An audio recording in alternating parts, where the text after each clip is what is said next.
your afternoon show from the BBC across Gloucestershire and Wiltshire. This is Graham Rogers with you through until 6. Now, as we've been mentioning in the news this afternoon, the US Vice President is on the Gloucestershire-Wiltshire border this afternoon.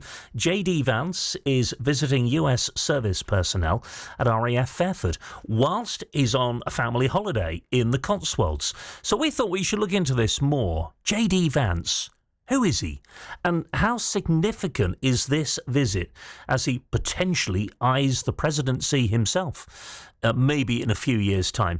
Well, Dan Harris from Charlton Kings near Cheltenham is with me on the programme this afternoon. Originally from upstate New York, he's worked on Capitol Hill and at the White House. He's now a US political commentator. Indeed, he hosts the podcast Over Here, Over There. And as I say, Dan's with me on the programme this afternoon. How are you, sir? Oh, good. Thank you. Nice to be with you, Graham. Yeah, good to talk to you again. Right, let's go straight for it. JD Vance. We've probably, I'm guessing most people listening to the programme have heard the name, but who is he? Who is JD Vance? Well, JD Vance, like most vice presidents, it's the profile of the vice president is usually fairly low. But in the last 6 months, that has proved to be quite different for JD Vance and his various entanglements that he's gotten himself into, both domestically and internationally. But who is JD Vance? Well, he's had a rapid rise, from his days where he served in the military in Iraq. He was a corporal there. He went to Ohio State and Yale Law, so he's got a legal background. He's been involved in Silicon Valley with Peter Thiel at Palantir and the High Tech Bros. And he's written a book, very well-known book, Hillbilly Elegy, about the Appalachian culture and values of his family growing up in that area. And he's had a rapid rise politically. He was only in his Senate seat for 2 years before Trump chose him to be his running mate. And so that's a rapid kind of bio of him.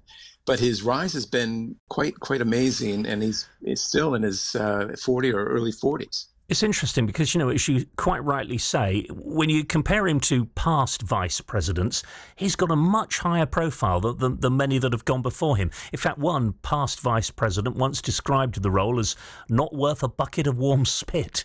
Yeah. In reality, how much power does a US vice president have? Not much. But they do play a significant role in one factor is that when there's a split or a tie in the Senate, the vice president can then cast a deciding vote. And that's often happened. It happened, Kamala Harris did that with the health bill that was passed, various bills under Biden. And so it is crucial. That power is crucial. But they're usually in the shadow of the president, and it's really the president's doing as far as how visible does that president want to make his or her vice president. And so with Kamala Harris, she really didn't rise to prominence except for those key bills that she voted on. But with JD Vance, for a while, you wondered at the beginning, for the first 3 months, you wondered where he was. And then that infamous scene in the White House where he was on the couch across from Volodymyr Zelensky, and he and Trump were ganging up on Zelensky during that meeting. So that really, I think, brought him to world attention, as well as his criticisms of NATO and of Europe, European countries at the Munich Security Conference. That has also not gone down well with allies over here. So he is, for good or for ill, he's gained a lot more popularity than most vice presidents. And what's the significance of this visit today to Fairford? I think they're looking at a spy plane, and that is underneath a big American flag and some hangar in Fairford. But I think it's really positioning him and his positioning of the U.S. and its within Europe and the UK, and possibly his run in 2028 becomes a little bit more important. Well, yes, I was going to ask you about that. I mean, is he lining himself up for a run for a future presidency when Trump's term ends? Or, if you believe some of the internet rumors around at the moment, maybe even before that? Well, it could be before that. There was a meeting that was supposed to be scheduled that got postponed or canceled regarding that he was supposed to lead on what the Trump administration was going to do to counter the Epstein files and and all the bad press that's been going on around that. So that didn't happen. And so he has been trying to make himself, whether overtly or not, he looks more presidential, obviously, on the international stage by taking this trip. Now, he's supposed to be over here on a vacation, but he's combining that with a lot of diplomacy and discussions with the UK and European leaders. So it's really changed the nature of his visit and the profile of his visit.